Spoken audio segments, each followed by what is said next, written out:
Hi everyone, in front of me I've got POCO M5s and let me share with you how to set the camera timer on this device.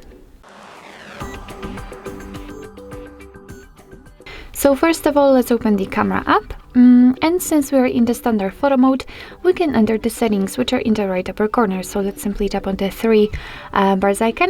And as you can see, the second panel is connected with the countdown, with the timer. So we've got 4 different options from which we can choose. Currently we've got the timer off because this clock icon is highlighted in this grayish color, but we can set 3, 5 or 10 seconds delay. So let me pick 10 seconds delay, for example, and as you can see, after tapping on it, it will be immediately highlighted.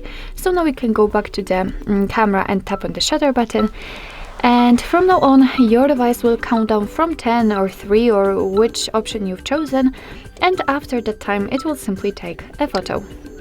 And as you can see, the camera blinked or flashed, so it means that the photo has been taken after the delay.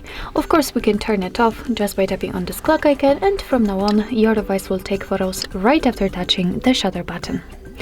So actually that's all. This is how to set camera timer in your POCO M5s. Thank you so much for watching. I hope that this video was helpful, and if it was, please hit the subscribe button and leave the thumbs up.